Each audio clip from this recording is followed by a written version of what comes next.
Thank you, thank you, thank you. Please, take a seat if you have one. I say that because one day I said, take a seat, and everybody said, he doesn't even understand there's no chairs out here. Well, Deb, thank you, Madam Secretary, for that introduction.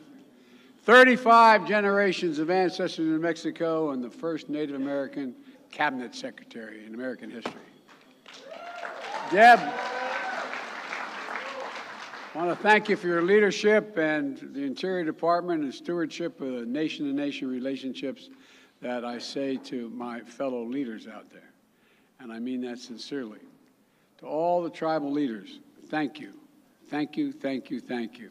Thank you for being here and for your partnership. I made a commitment when I ran for president. In fact, I made a commitment when I was basically a 30-year-old senator and a student of Danny Inouye, a senator from the state of Hawaii, who made it clear to me, because I said Indian country, he said, no, Indian nations, Indian nations. You know, I made a commitment my administration would prioritize and respect nation-to-nation relationships, and I'm going to make sure that happens. I hope our work in the past 2 years has demonstrated that we're meeting that commitment. And that's why I relaunched this convening and elevated event into a White House Tribal Nations Summit. Because after the previous administration failed to convene any events, anything on this scale. On my watch, we're ushering in a new era and advancing a way for the federal government to work with tribal nations. And it starts by appointing Native Americans to lead the front lines of my administration. You know, starting with Secretary Haaland, we followed dozens of Senate-confirmed Native American officials, over 60 Native American appointees all across my administration, including in the federal courts.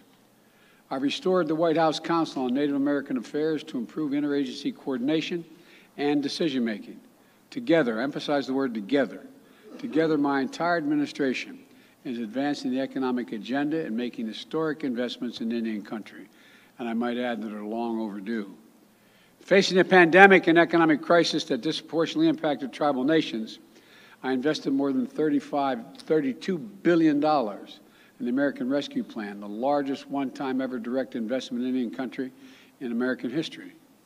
During the pandemic, Native Americans were contracting the virus three times the rate of other groups, and losing their lives at twice the rate of other groups.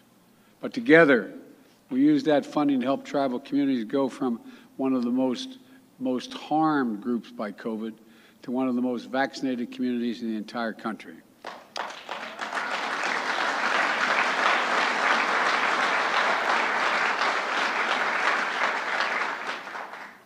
And to all my fellow leaders, you use that funding to address other critical needs as well, such as housing, food assistance, support for tribal economies, and for schools and language.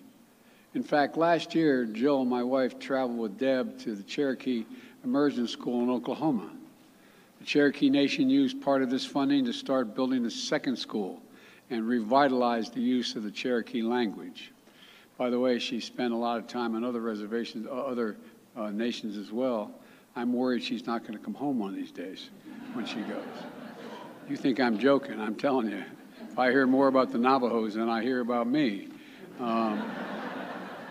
You all think I'm kidding, don't you?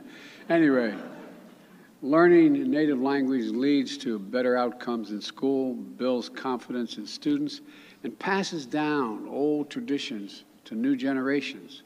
It matters, but it didn't stop there. Together, we're continuing to make a difference. I also made the largest single investment in our nation's infrastructure since President Eisenhower's National Highway Program, the biggest investment in Indian country infrastructure ever in history. More than $13 billion in rebuilding infrastructure in Indian country. And to state the obvious, is long overdue.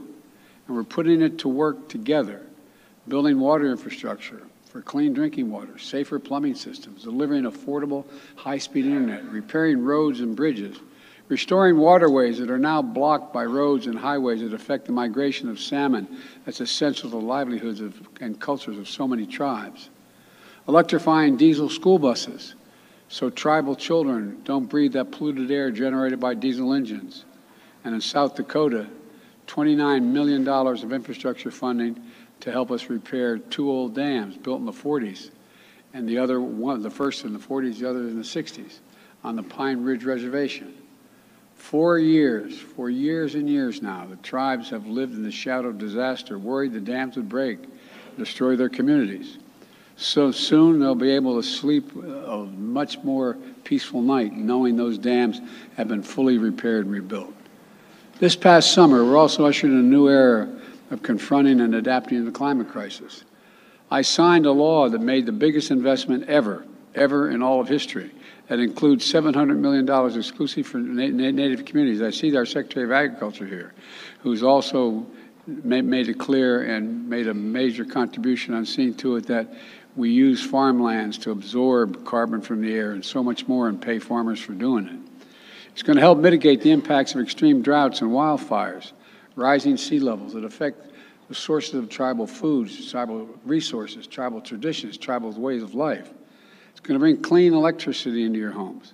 It's going to develop homegrown clean energy so Indian country helps lead the future to the goal we've set of 100% carbon pollution-free electricity by the year 2035.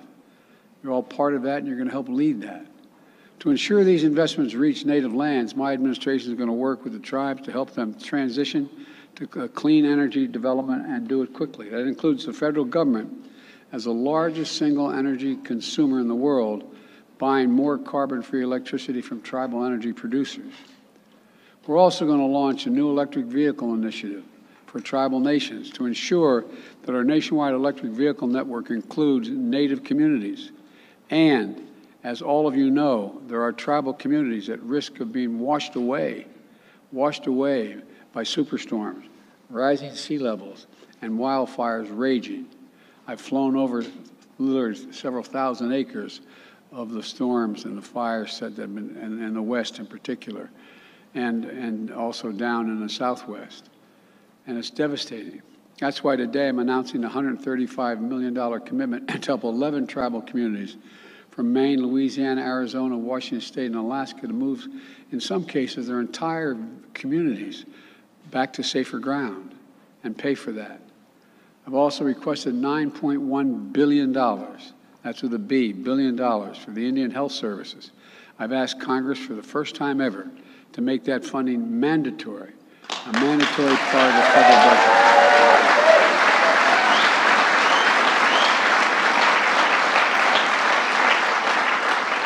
That means the funding would always be there, and it insulates Indian Health Services from budget uncertainties to make it harder to deliver the care Indian country needs and deserves. Thank you. We got to get it done. I need your help in getting it done. And here's another thing that's very important to me. In last year's summit, I signed an executive order to improve public safety and the criminal justice for Native Americans and to respond more effectively to the epidemic of missing and murdered Indigenous people. Since then, the United States Department of Justice and Interior have created a lead new federal agency enforcement strategy that takes the special circumstances of these crimes into account. This is a priority to me and to the Justice Department. And so it's using the Violence Against Women Act, which I wrote myself 30 years ago, as my sister would kid and say, with my own paw. I sat down and wrote that because I feel so strongly about it, to end the scourge of violence against women everywhere. This year, I was proud to sign a reauthorization of this law that includes historic provisions that strengthen tribal sovereignty and safety. And today,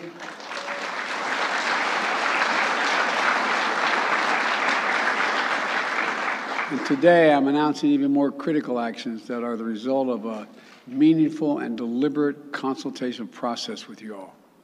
My administration listened. We heard you. And we're implementing many of the changes you asked for.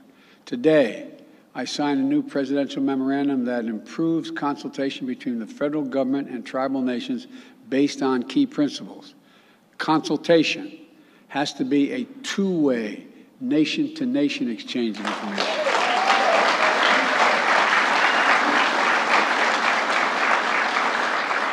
Federal agencies should strive to reach consensus among the tribes. And there should be adequate time for ample communications. Federal agencies should prepare a public record for what's transpired during those consultations, and tribal nations should know how their contributions influence the decision-making. And this is a new presidential memorandum requires all relevant federal agencies to get annual training on tribal consultation process. Let me say that again. All federal agencies. And so, folks, it's a whole changed approach. My administration also continues using all the available authorities, including the Antiquities Act, to protect sacred tribal lands. Deb was with me. Deb was with me last year at the White House when I restored national monuments at Bears Ears and the Grand Staircase Escalade in Utah, the National Canyons and Seamonts in New England. And last month, I traveled to Colorado to declare Camp Hale National Continental Divide, the first new national monument in my presidency using the Antiquities Act. Millions of acres. And look, and there's so much more. There's so much more that we're going to do to protect the treasured tribal lands. When it comes to Spirit Mountain and the surrounding ridges and canyons in southern Nevada, I'm committed to protecting this sacred place that is central to the creation story of so many tribes that are here today. All right.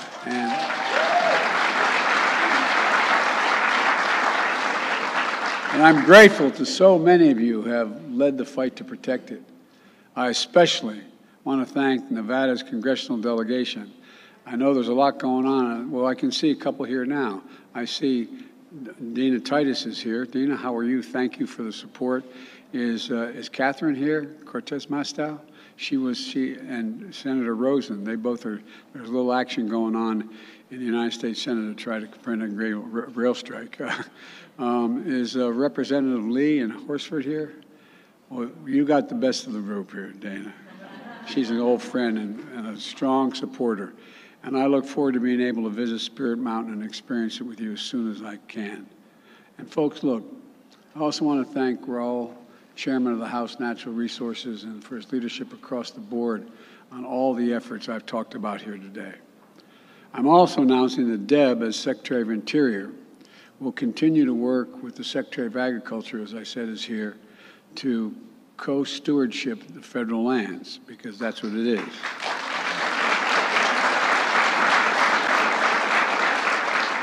We've already signed over 20 new agreements with tribes this year, giving them a greater role in the stewardship of federal lands that are important to their cultures. And it's not stopping there. We have 60 additional co-stewardship agreements currently under review, and I'm announcing today that the Secretary of Commerce is going to formally join these efforts as well. So let me close with